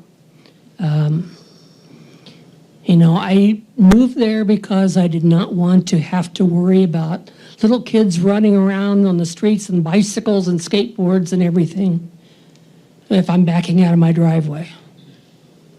And the response I got was, well, how about grandkids?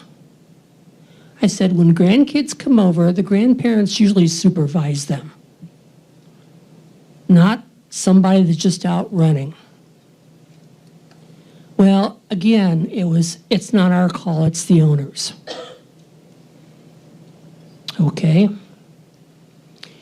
They're telling me I cannot put outdoor surveillance cameras that might shine into somebody else's living room or bedroom. Well, if I'm going to focus a camera on my front door and my front sidewalk, you better believe it's going to hit the house across the street. And what else can I do?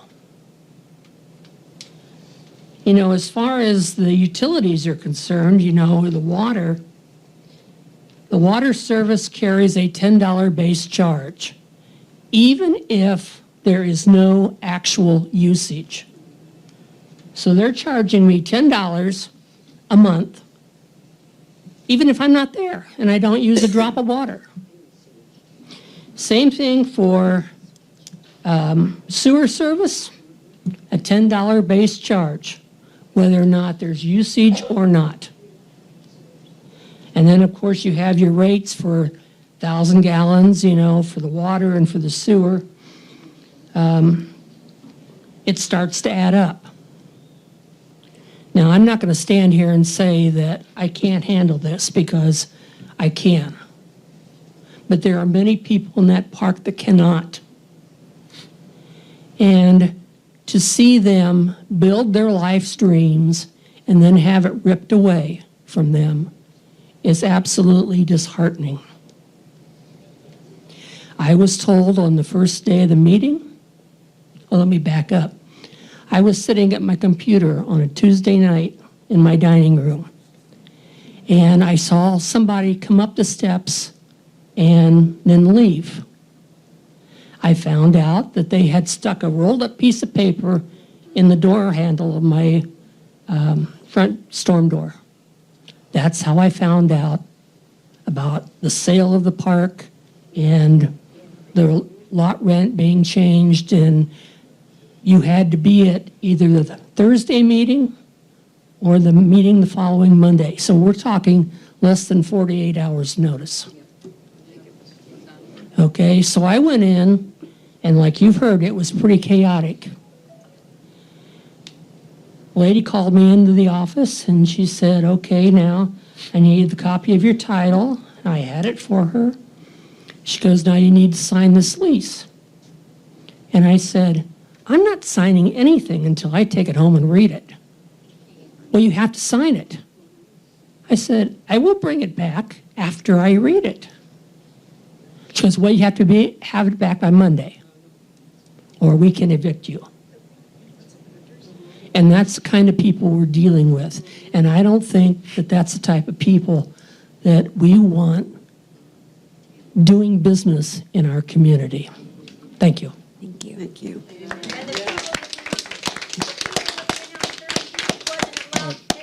The lease home and read it. They had to sign, we had to sign it right then and there.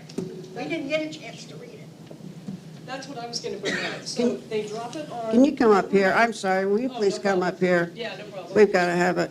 Sorry about that. You're fine. Hi, my name's Colleen Crawford. I live there too, and they dropped the paper off. They said you had 4 days. It's coercion. I mean, this is totally illegal what they're doing. 4 days, you have to come sign it, and if you don't show up to sign it, they're going to evict you. Out of the blue. Gretchen, who owned the park, knew for 5 months that this was going on. That's illegal. Nobody was told, and literally, these people are from out of town. It's just like with the Bolt storage. It's the same thing. You have people coming from these shysters that are just investing, and they're coming over, and it's a big thing because there's seminars going on of people taking over parks, of people, it's a real estate thing. They've got all these people coming from out of town buying up stuff, all the storage places, Bolt Storage, they bought up all 5, same thing, it went up triple, not taking care of the people. These people are coming in from out of state, doing the same thing with the trailer park. They have nothing to do with Peru. They're coming in, sweeping it up. They don't care who it is. They're hiring like this one girl from over here and one girl from over there, paying them, come in. They just want their money. They don't care about any of these people. And, if this is just illegal, if you guys could help us, if it isn't just a get an attorney thing, this just shouldn't be allowed. How can people, just these investors, come in and buy up Peru and do whatever they want to people that are here? It's infuriating. So that's what's going on here. We have people that could care less about Peru. They're just investors. The guy that owns it, even the Bolt Storage, he's like a 28-year-old guy. I mean, you can look all this stuff on the internet of who these people are, and they're shysters, all of them. So this is what it's affecting all of us, the entire community. And you're right, it's going on across the country. And Yeah, it watch is. documentaries about it, but it'd be nice that Peru is the place that stops it. Yeah, that's exactly. So, Could we write an ordinance? I mean, could we do? I mean, we can't affect commerce in that way. People have the right to sell to who they want to. The people have the right to buy what they want. I mean, we can't. There's been specific case law recently where people try to stop out-of-town investors from buying these blight houses or tag sale properties, and you can't do it. Should be on a moral ethic reason that we should stop them. well, yes, if anybody could come up with attorneys' numbers, we need them, please. Dr. Christie. Thank you. If you remember, about 20 years ago, we used to have a landfill out north of town on 19. Hunt and Tolly. And it got bought out, and New Jersey and New York brought all their trash out here and dumped it in the Tolly Hunt landfill until it was full, and they closed it down. Couldn't do a thing about it because interstate commerce. Excuse me, I gotta go ahead, and then this gentleman wants to come up after you're done. I just have one more thing I Okay. want to add. We were at the meeting, Can you- this is all true. I know, but I need you to be, we need you to be up here at the microphone. But, I just want to say, we asked the lady there that was representing them, if you kick me out for any reason, like I did something and you were kicking me out, can I still pay my lot rent while I'm selling my trailer? No. You are unable to do that. It becomes ours. It's an abandoned trailer, and they get it. That's their words, what they told us. Now, I know city council cannot do anything about it, I mean, basically, but they are destroying the city of Peru by hurting the people that live here. So we're all wanting to, we know you can't, but to actually say, no, you guys can't do that to them. We are asking for you to maybe help us with some resources and things like that, because it's like, we can't do anything. It's like our hands are tied. They're like, when I went in there, I was a second person on a trailer. The first person went in and signed, okay, and they wanted your IDs and all that. I was with a grandchild in the car watching it. Then I was to go in and give my IDs so they could copy it to know who's living there, which seems okay. And when I walked in the door, they handed me a clipboard and said, sign this. Yeah. And I'm like, what? Why? What am I signing? Just sign it. And I'm like, the person that lives with me already signed it. No, just sign this. And I'm like, I'm not signing anything. Well, you can get out. I said, no, I'm not. So they did take my ID, they copied it, and then they said, yes, if you do something wrong we don't like, your trailer's ours. That was their words right out. I can tell you that's not true. They can't just take it. I know. They'd have to have a court. They scared everybody with the They grandfather in thing. can't, they can't switch the title on their own. They'd have to have a court order to do that. But a lot of people signed it because they had no choice. They said, you're either going to be a victim or sign right now. Yep. It is coercion. It's illegal. Josh, Kathy, is come on. there something about the trash? You mentioned, when I contacted Josh about it after last month's meeting, he mentioned something to me about the trash fee. I just want to make sure everybody, if you want to tell me that. They were actually had the trash fee on on your guys' bill. Mine too. But with the electric meters, that's where all the trash fee is assessed on the electric meter for the city. And they contacted us, and Leah, she argued quite a bit with them and said, no, you can't charge them that, because I think you guys are the one that brought it to us. Yes. Brought it to Leah. So I don't believe they're charging the trash fee anymore. If they are, do not pay it, because yeah, okay, yeah.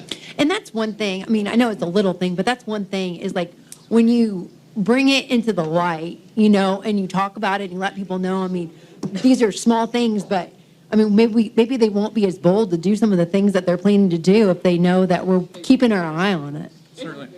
I mean, Well, I went to electric company, and I spoke with Leah up there, and I brought the issue to her attention.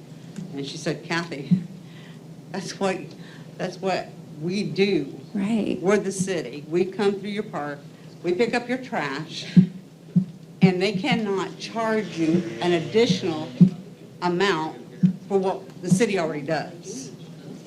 And I'm just stubborn and bullheaded enough, which I get from my dad, Keith Lewis, to challenge certain issues. So when the last time I talked to Donna, I asked her, I said, are you going to charge us this $15 extra on the trash pickup? Because I've already got my information from Peru Utilities. You can't do that legally. And she said, no, forget it. She goes, we're not charging anybody the extra $15. And I said, good, because it's illegal. because that's what we pay on our electric bill. That's what that trash pickup is. And she said, yeah, don't worry about it. But what I wanted to add to you is, I've asked Donna, because it's Jones Stackhouse is the company that bought Miami Sport.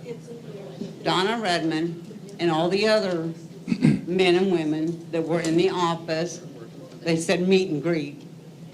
Okay. For lack of better words, I guess, okay? That was a heck of a greet. They work for Stackhouse. And I asked Donna if there's any way we could talk to the original owner, which is Jones Stackhouse. You got any problems, you got any questions, you go through me only. This is my phone number. You call me, tell me what's going on, and then I will deal with it. And I said, so I can't get a hold of the owners. You go through me only. You can't get a hold of her either. Now, I had a plumbing problem a couple weeks ago that I thought was my problem. Jason is the plumber here in Peru. He's my go-to guy. He came out, got underneath the trailer, come find out I have, my trailer sits on the east side, I have a trailer on the west side, and then a trailer in front of hers, which is southwest. All three of our trailers, are the pipe comes up under the ground, joins together. And then you got your drainage, your sewer, or whatever it's called. All three of our trailers are connected together. When he got in there, he discovered that the clog wasn't from my water pipes. The clog was from the trailer that is southwest, which is, if you go around on the west side of my trailer, you'll see it right up there. That's where the clog was. And it was over the drainage, which when I ran my washer and the water went out, it had nowhere to go. So it came back up, come out from underneath my trailer and flooded underneath my trailer. When he was done, he gave me a bill for $456. And he said, Kathy, this is not your bill. This is the park owners, because it's the park's responsibility because the way they have these pipes joined together. And so I said, okay, I said, I'll bring that to Donna's attention. If she has to call you, will you talk to her? He said, most definitely. So I went up there, talked to Donna, took my bill up, took a copy of my check receipt, and showed it to her, and she said, yeah, that's not your problem. That's the park's. So she did own up to it. And I said, okay, I want reimbursed for that $456 that I took out of my checking account, because that goes on my bills. Well, I'll have to talk to the owner. And she took a picture of them, took 2 pictures of them. And she said, I'll get back with you. Last week came and went, and then her hair worked. I called her this morning. Kathy, can you take a picture of that and send it to me, because I erased a lot of stuff in my phone, and I think that was one of them because I don't have it. And I said, yeah, I can do that. I said, it's been over 2 weeks though, and you told me you was going to get with the company, and I haven't heard a word. Well, you send me those pictures, or the picture that I need. I'll talk to the owner. Is there any way I can talk to the owner? You take everything through me. You go through me. And I said, okay. And why can't she take? I hate to tell you this, but I need an urgency on this refund, because you've already admitted it's not my bill. Because I have bills coming in that money needs to go out. I will get a hold of you as soon as I hear from them. That's where I stand on that issue. Now, if they're doing that to me, how many others are they doing it to? Are they going to raise our water bill every month because one of the pipes under the asphalt or underneath the ground busted? Because every one of those pipes need to be replaced. There hasn't been one single year since I moved in there that they have not been called out there at least 2 or 3 times. The water's been shut off because the main pipes have busted. They are that old. Are they gonna charge us for it? You want my guess, my answer? Probably. And then how are we gonna dispute it? We can't. They're gonna cover it up, just like this bill that they owe me back from, that she admitted is the park's responsibility.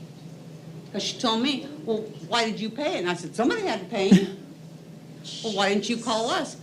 I didn't know that it was the park's issue until he got in there. Well, I'll get back with you. You know what my guess is? I probably won't see that money. Because I had the same issue last summer when, what's her name owned it? Gretchen, thank you, owned it. And I told her what was going on and what happened, and I spent out $300 last year. Never got a dime of it back. I don't want to be forced to have to go back to work. A lot of others are in their late 70s, 80s, maybe even early 90s. They don't have that option to go back to work. Luckily, I do. I don't want to, not under these conditions. I worked too darn hard over the years to get where I am, and I should be entitled to enjoy my retirement the same as everybody else in here. They worked their butts off to get where they are in their retirement, and they were lucky to get there. And have these people rip the rug right out from underneath them and say, find your own way up on your feet, because I'm not going to, but I'm going to take what you got.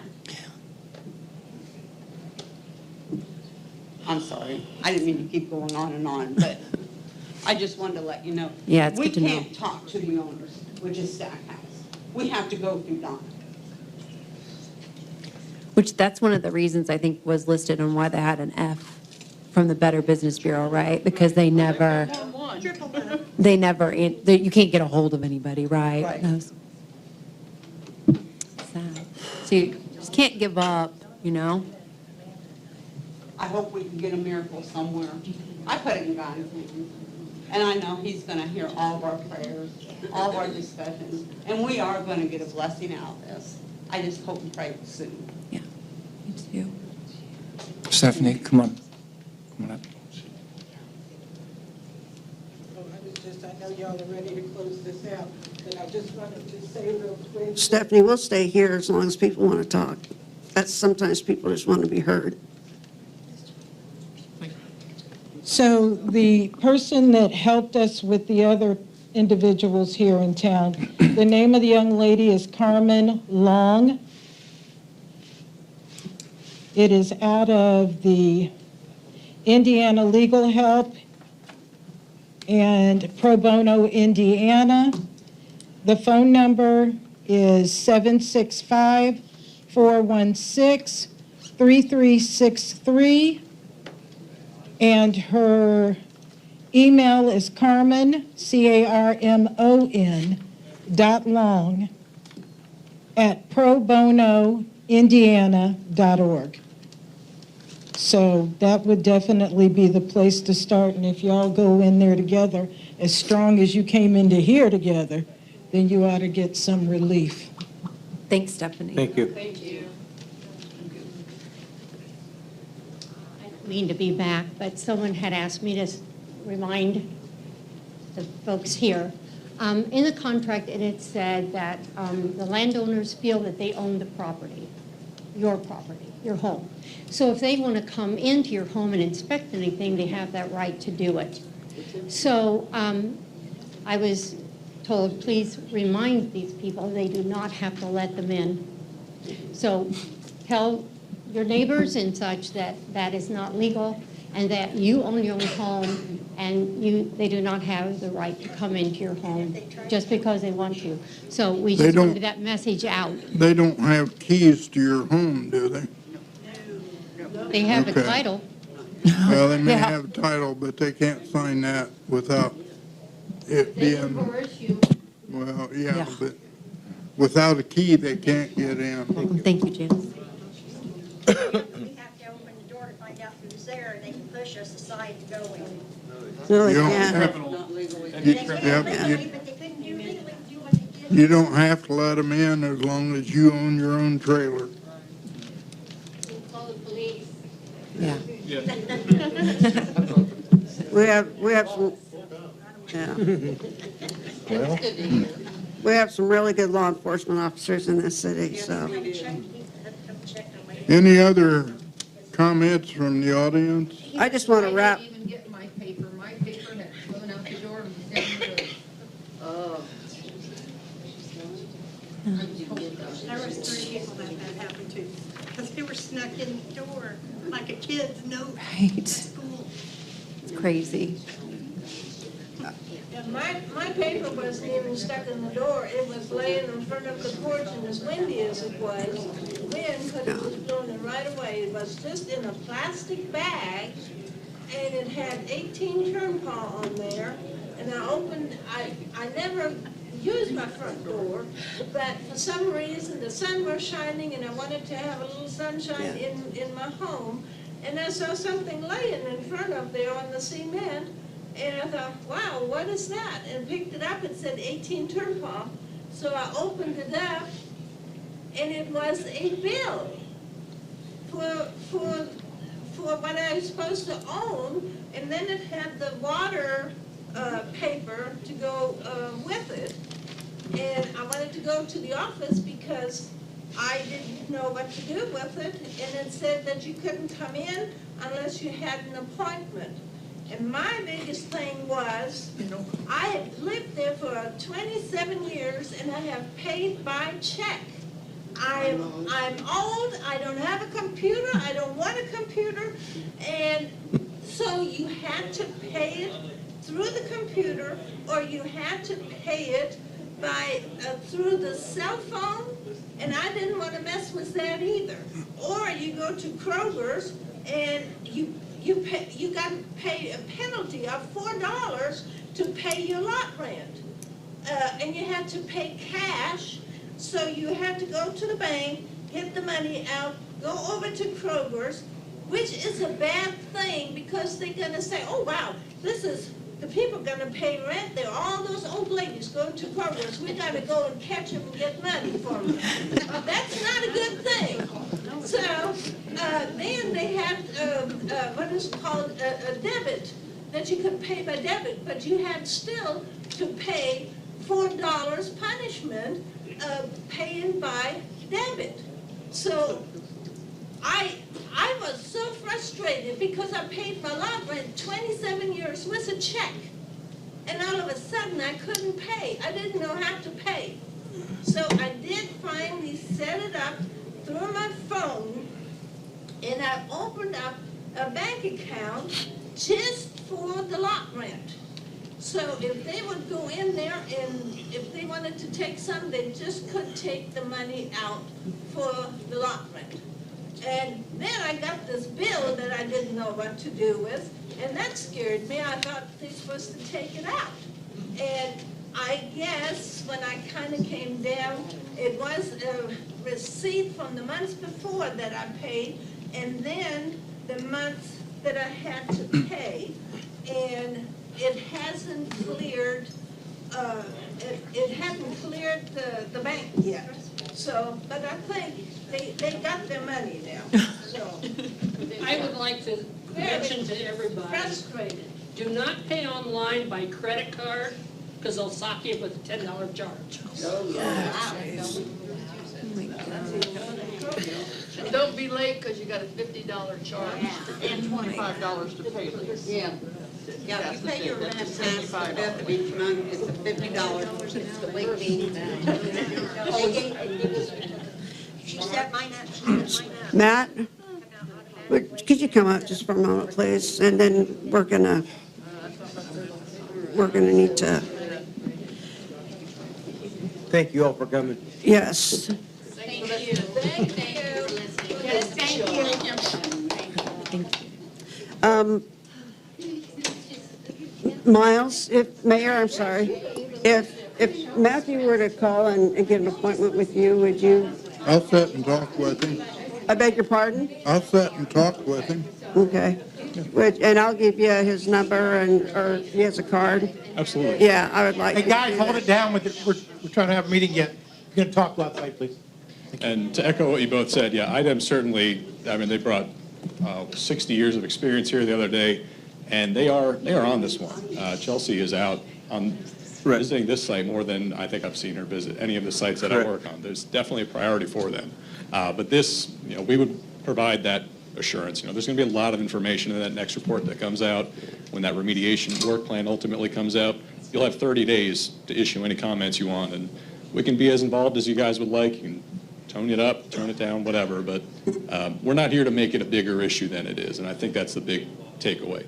So you guys would show oversight over all this thing. Can you tell me how many times you guys actually caught IDEM not doing what they were supposed to do? Like, is this a common problem that we need an extra oversight over IDEM? I can speak to City of Franklin. There was one right there. It's a big one. IDEM would say, no, we're good over here. We don't need to look there.